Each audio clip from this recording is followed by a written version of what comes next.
akhirnya Denny Sumargo itu kan hari ini menjalani BAP ya Bang, terkait melaporkan Farhad dan maksudnya publik juga lumayan ini ya greget ya terkait laporan tersebut gitu. Mungkin seperti apa Bang? Ya kemarin juga saya sempat ya, saya ngobrol berdua sama Bang Denny Sumargo. Ya, dia sempat juga mengatakan bahwa saya juga sudah melakukan tindakan hukum, cuman dia tidak mengatakan bahwa laporan ya. Cuma saya tidak begitu mengejar pernyataan Bang Denny Sumargo karena dia mengatakan saya juga melakukan perlawanan juga Bang, perlawanan hukum, dia bilang gitu.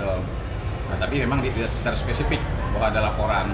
Ternyata yang dimaksud oleh Bang Denny Sumargo itu ternyata laporan juga sekarang ya. Nah, terbukti sekarang dia di BAP kan. Ya memang saya mendukung ya. Artinya gini, ya ketika dia dilaporkan, ya idealnya memang dia harus pula melakukan tindakan hukum perlawanan. Nah, sekarang terbukti bahwa Bang Denny Sumargo ternyata sudah melakukan tindakan hukum perlawanan kan, akhirnya laporan polisi. Nah, menurut saya bagus ya, artinya saya bincang-bincang dengan Denny Sumargo itu kurang lebih ada 15 menit atau 30 menit lah kemarin kan. Nah menurut saya dia cukup memiliki wawasan dan pengetahuan hukum ya, apa yang dia harus lakukan ketika dia menghadapi permasalahan hukum seperti ini. Menurut saya langkah Denny Sumargo ya luar biasa. Berarti Abang sebelumnya sudah mengetahui ya Bang ya terkait Denny Sumargo sudah membawa permasalahan ini ke ranah hukum gitu ya Bang ya? Sudah. Kemarin ya ngobrol sama saya berdua aja, nah, cukup panjang. Cuman memang saya tidak tahu nih kapan dia buat laporan, tapi memang luar biasa ya strateginya Bang Denny Sumargo luar biasa. Artinya silent dia, laporannya nggak ketahuan, tiba-tiba sudah BAP aja kan. Ya, luar biasa lah langkah-langkah hukum dia, menurut saya cukup cerdas dan cukup berani. Kaget nggak sih Bang dengan keputusan Denny Sumargo yang akhirnya melaporkan Farhad Abbas gitu? Nah, saya sih nggak kaget ya. Tapi memang kemarin ketika saya mendengar bahwa Bang Denny Sumargo ini melakukan perlawanan hukum, memang saya tanda tanya, wah jangan-jangan melaporkan juga nih.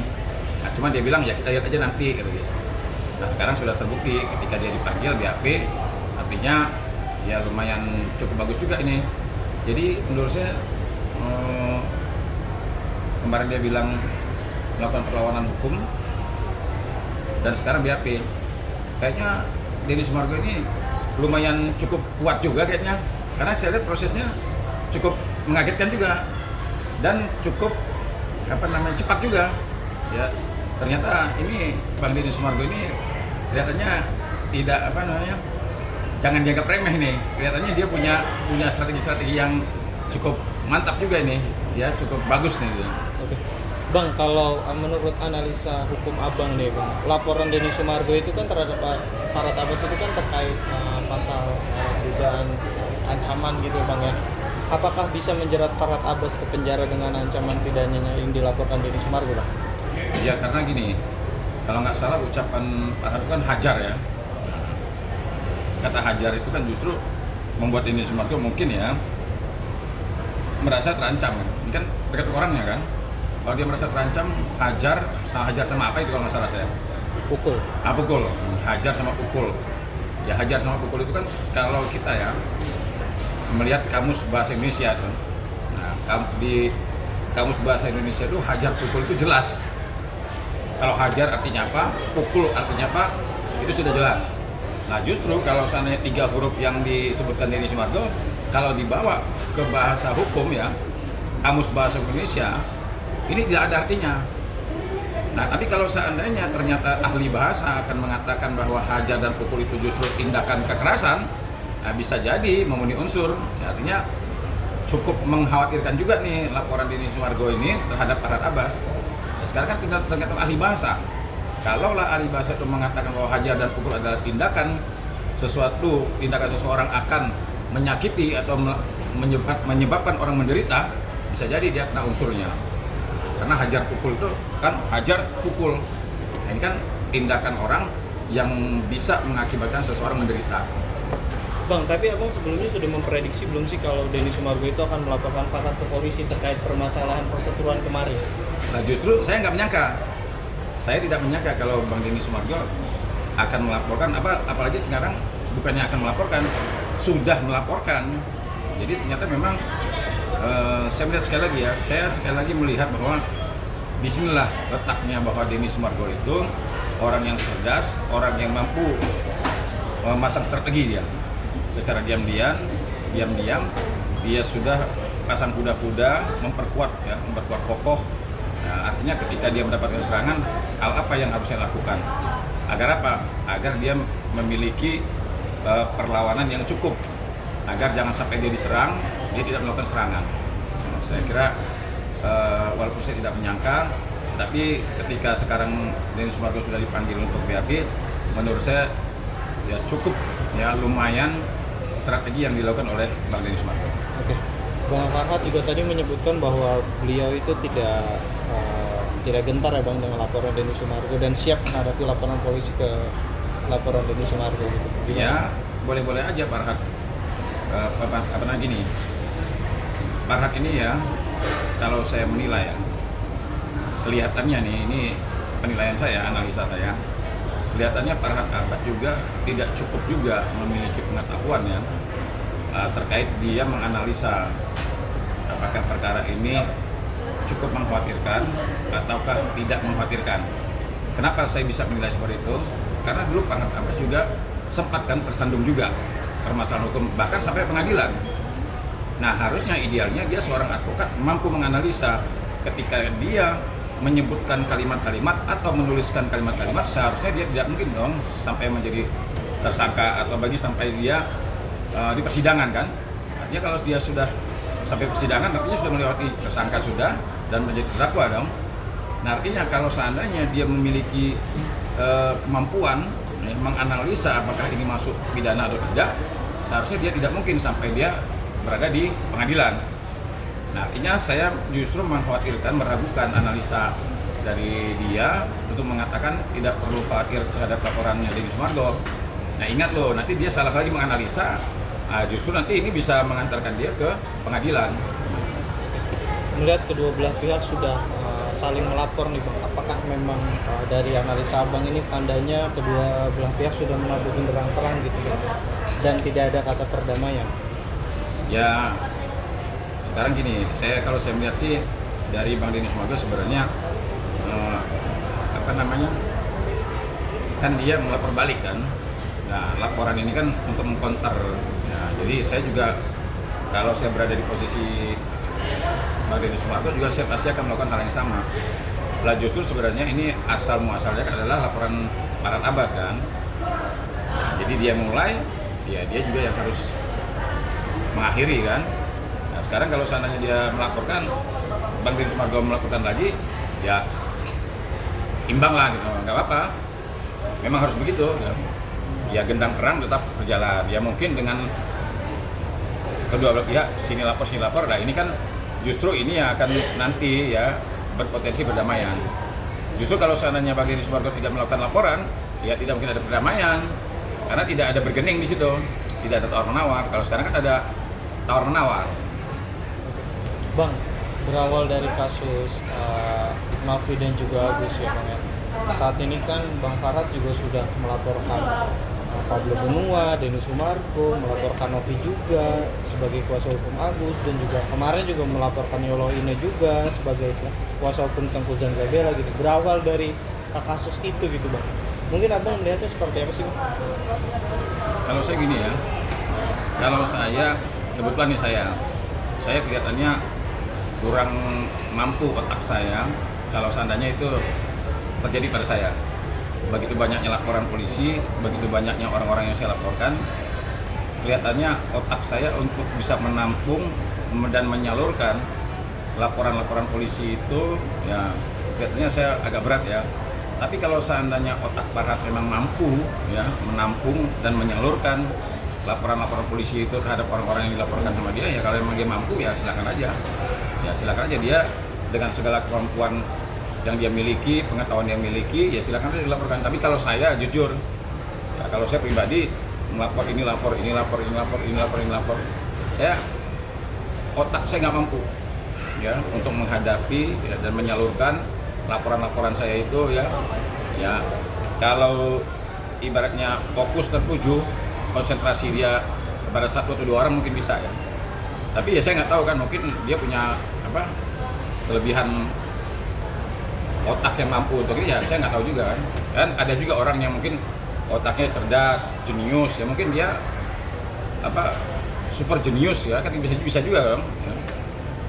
Selanjutnya juga kayak katanya Bang Farad juga mau melaporkan Emma Waroka nih Bang, salah satu public figure yang ikut berkomentar tentang kasus Agus dan juga Novi Bang. Iya, sekali lagi saya katakan ya, kalaulah kita ini ya sama seperti saya juga, saya juga punya lawan kan, punya lawan juga yang mungkin saya kalau seandainya saya ingin melaporkan bisa aja saya laporkan. Tetapi sekali lagi ya, saya harus bisa memprediksi ya, kemampuan otak saya untuk melaporkan orang, menghadapi orang dan sebagainya itu, belum lagi pekerjaan saya kan, perkara-perkara juga banyak. Nah saya rasa mungkin ya tadi sekali lagi apalagi sekarang Emma Waroka mau dilaporin lagi, belum lagi UMKM lagi kan, laporan lagi ya. Kalau seandainya dia mampu 10 laporan atau 20 laporan, ya mungkin ya dugaan saya otaknya Pak Radit cukup besar, ya cukup mampu dia untuk menampung. Ya mungkin nggak masalah kalau dia kira-kira enjoy ya dia melakukan hal seperti ini, ya mungkin dia memang punya kemampuan untuk itu.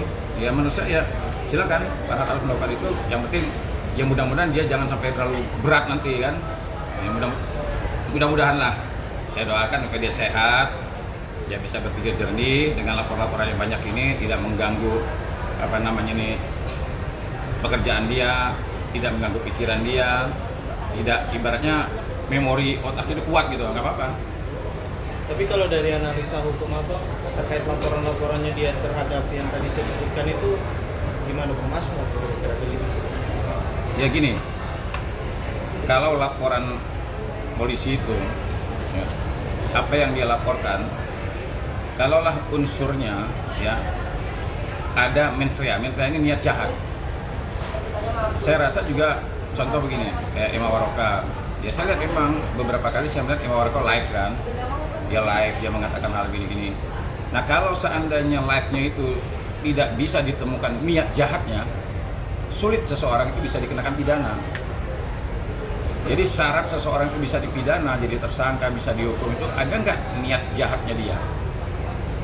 Nah menurut saya, analisa saya, Emma Waroka, UMKM, atau namanya Yolo dan sebagainya, kalau analisa saya niat jahatnya di mana?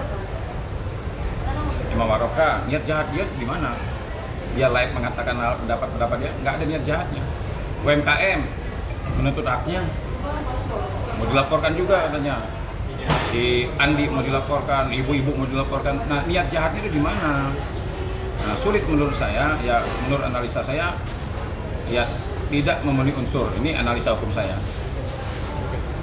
Bang, terkait hasil polling kemarin ini kan masih berjalan ya, dan beberapa persen itu yang terupdate uang donasi itu kan lebih banyaknya tuh diberikan ke yang lebih membutuhkan gitu ya Bang ya, bukan ke Agus gitu, mungkin gimana Bang? Ya saya udah tebak. Saya ini ketika saya masuk di Komal atau saya live atau saya nggak live juga, inbox saya itu banyak loh, di handphone saya itu banyak sekali yang menyampaikan pesan ya kepada saya agar disampaikan kepada Teknopi, sampaikan perhiasan. Mereka tidak mau uang ini digunakan untuk pengobatan Agus lagi. Ya bahkan sudah tersebar luas tuh, ada para donatur mengatakan mengharamkan malah. Ya saking mereka ini sudah tidak lagi empati terhadap Agus, dari kalimatnya, dari tindakannya. Nah kalau diadakan polling, ya kemungkinan besar memang uang itu memang bisa jadi para donatur tidak lagi mau memberikan ke Agus. Pilihannya pergunakan untuk kegiatan sosial atau kegiatan kemanusiaan bagi mereka yang membutuhkan. Ya saya sudah tebak pasti di atas 70% ya, itu pasti mereka akan ke sana. Nah, saya nggak heran lagi. Ya kita udah tebak lah semua. Kan nggak mungkin saya kalau seandainya upload nih ya video terkait dengan perkara Agus Menop ini, pasti yang komentar itu saya sudah tebak, yang berkomentar itu selalu meminta agar uang donasi tersebut tidak lagi digunakan untuk pengobatan Agus. Tapi kan para tabis masih bersikeras nih Bang, kalau donasi Agus itu harus diserahkan ke rekening Agus Bang. Mengingat bahwa itu uang itu milik Agus Bang. Ya memang itu namanya penasihat hukumnya Agus kan, ya pasti dia akan berpikir seperti itu. Ya, namanya pengacaranya Agus kan. Tapi walaupun ibaratnya dia juga sempat kok mengatakan ada advokat juga yang lainnya, yang istilahnya yang kondang gitu kan, mengatakan bahwa oh ini milik Agus. Ya, tapi sekali lagi ya, saya sejak awal mengatakan bahwa sebelum perkara ini semakin panas, semakin ramai, saya sudah katakan uang ini bukanlah milik Agus ya. Apalagi dia sendiri sudah mengatakan yayasan itu harusnya punya izin untuk melakukan pengumpulan dana atau open donasi. Nah kalau seandainya dia saja mempertanyakan yayasan ini harus ada izin, nah bagaimana seandainya itu dikumpulkan oleh Agus, kan makin jatuh lagi. Harusnya justru dia, andai kata dia mau mengambil uang ini dari yayasan, hal yang pertama dia harus lakukan adalah apa? Adalah mengesahkan yayasan dulu sah, baru dia bisa ngambil. Nah kalau sumbernya saja yayasan diragukan, tidak mungkin lagi sampai ke tangan Agus, jauh lagi kan. Jadi nggak mungkin, apalagi orang perorangan tidak boleh membuka open donasi atau pengumpulan dana kan. Wajib ormas yang berbadan hukum atau yayasan yang berbadan hukum. Artinya dua itu aja. Nah sekarang yayasan ada. Nah kalau sekarang dia mempermasalahkan yayasan tidak boleh. Nah apalagi Agus, makin jauh dia. Oke. Bang, terkait donasi nih ya Bang, terkait donasi. Farhad itu mengatakan tidak ada lagi kompromi lagi dengan Novi, harus kembalikan ke rekening Agus atau akan menyusul dua laporan polisi lagi dari Farhad gitu. Gimana? Kalau saya mah ngucap gini aja, alhamdulillah. Kalau seandainya para atas mengatakan tidak ada lagi kompromi, saya justru sejak awal mengatakan ya menyarankan kepada yayasan, ya dalam hal ini Novi sebagai ketua yayasan, saya mah setuju apa yang disampaikan para tempur aja udah nggak apa-apa.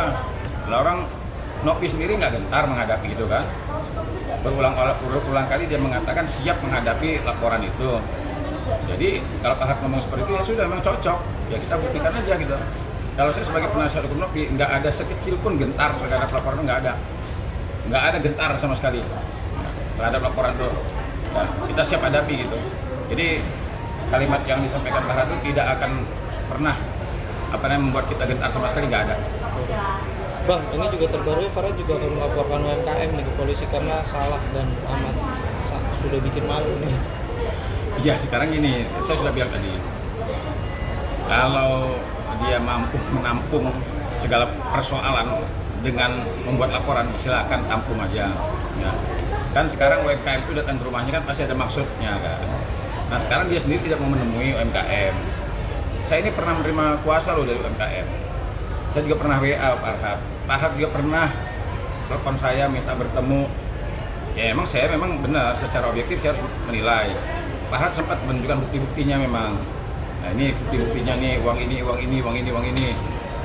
Nah saya memang ya ada, istilahnya saya menerima lah alasan dari Pak Harap. Ya seperti itu. Ya ada juga etikat baik dia menunjukkan bukti ya. Tapi sekarang kan saya sudah bukan lagi pengacara UMKM. Saya sudah mundur pada saat itu menjadi pengacara UMKM. Nah sekarang justru kenapa Pak Harap tidak mau melakukan apa yang pernah dilakukan sama saya? Panggil aja UMKM, masuk ke rumahnya, ayo ngobrol bareng-bareng. Nah dia kan punya bukti itu, sampaikan aja buktinya. Saya juga sedikit agak ini ya, saya lihat bukti itu memang Pak Harap sempat menunjukkan bukti-bukti. Ya kalau memang bukti itu benar adanya, ya tunjukkan aja sama UMKM, kan selesai. Saya hampir juga percaya ketika Pak Harap menunjukkan bukti. Nah sekarang bukti yang dia pernah sampaikan ke saya, sampaikan aja ke UMKM biar tidak ada tafsiran-tafsiran yang liar. Nah, jadi kalau Pak Harap memang gentle, panggil aja si Andi, perwakilan UMKM ketemu, ayo beberkan, selesai. Ketimbang dia orang datang ke rumah dia nggak temu, akhirnya kan orang semakin lama semakin banyak. Ya resikonya ya namanya malu ya wajar lah kan, namanya rumahnya datangin orang terus. Ya alhamdulillah sih kalau seandainya dia masih punya rasa malu, harusnya rasa malu dia itu untuk tidak malu lagi ya terima aja masuk dalam rumahnya kan selesai. Bang mungkin ada pesan nggak sih Bang buat Denny yang mungkin sudah membawa kasus ini ke ranah hukum untuk Farhad. Denny Sumargo. Iya, dan pesan abang juga buat Farhad yang sudah melaporkan Denny Sumargo ke polisi. Ya kalau pesan saya buat Denny Sumargo ya, saya kemarin ngobrol sama dia itu dia cukup lama juga, dan menurut saya pengetahuan dan wawasan Denny Sumargo terkait dengan hukum cukup lumayan. Jadi tindakan dia secara silent ya melakukan upaya hukum perlawanan menurut saya cukup bagus, dan menurut saya inilah peluru buat Bang Denny Sumargo ya, agar dia juga memiliki kekuatan atau perlawanan yang menurut saya ini bagus ya. Nah sekarang tinggal aja Bang Denny Sumargo membuktikan, mempersembahkan ahli bahasa ya, agar hajar pukul itu diartikan sebagaimana mestinya. Nah, pesan saya buat Farhad Abbas ya, karena ini sudah dilaporkan juga, menurut saya untuk ya mantan teman saya ini tolong menganalisa hukum dengan baik dan benar, agar jangan sampai dia maju ke persidangan. Karena saya mengkhawatirkan juga ya, dulu dia pernah sampai di persidangan, artinya analisa hukum dia kan meleset nih. Nah, jangan sampai analisa hukum dia mengatakan tidak takut dan lain sebagainya, ternyata meleset nih. Nah, nanti dia justru sampai ke persidangan. Ya kalau bisa damai. Tapi kalau nggak bisa damai, ya sudah tempur di di persidangan. Nggak mau selesai juga, satu-satunya jalan naik ring, clear, ya kan? Itu saya kemarin saya lihat begitu saya dekat Bang Denny Sumargo kan, saya pikir badan saya lebih besar daripada Denny Sumargo kan. Begitu saya berdiri dekat Denny Sumargo, rupanya badan dia lebih tinggi dari saya nih. Makanya saya pikir, waduh, saya kalau fight sama Denny Sumargo kayaknya saya nggak bakal menang deh. Nah mungkin kalau Farhad kelihatannya bisa menang, karena kan Farhad kemarin bilang, kalah Denny katanya. Kalau saya udah ukur badan saya, ya mungkin, ya makanya saran saya tidak bisa selesai naik ring, udah kalahin tuh Denny Sumargo tuh sama Farhad. Saya dukung Farhad kalahkan Denny Sumargo. Nah, ya kan, tinggal nanti Bang Denny Sumargo yang ya nggak tahu kalah apa menang kan. Oke, Bang, pesan dong buat Novi yang mungkin bisa dikatakan akan terancam dilaporkan 2 kali ke polisi dari Bang Farhad. Ya kalau pesan saya kepada Novi ya, karena Novi selaku ketua yayasan sudah menguasai uang donasi tersebut. Nah tinggal tugas Novi membuktikan bahwa langkah-langkah yang dia lakukan adalah langkah yang benar. Nah, jangan sampai Novi terlalu lama ya mengambil tindakan-tindakan. Kita bisa melihat contoh Bang Denny Sumargo. Ketika dia dilaporkan, dia melakukan upaya perlawanan balik terhadap laporan tersebut. Menurut saya tidak mengajarkan Novi untuk melakukan tindakan-tindakan yang jahat ya dia, tapi demi mempertahankan dan membuktikan bahwa tindakan dia didasari dengan hukum yang benar. Ya. Harusnya idealnya dia juga mempertahankan diri. Agar apa? Agar masyarakat juga yakin bahwa apa yang dilakukan oleh Novi adalah tindakan yang benar. Untuk Novi Pak, untuk Agus ya, supaya Agus tidak sedih banget. Nah, saran saya, Agus masih punya waktu ya, tawaran untuk perdamaian masih berlaku. Jangan sampai nanti ya, kalau ini sudah makin kusut dan kesempatan Agus hilang, Agus akan makin sedih banget. Saran saya, mumpung ada peluang, mumpung ada kesempatan, gunakan sebaik-baiknya. Penyesalan selalu datang belakangan. Jangan sampai menyesal. Oke.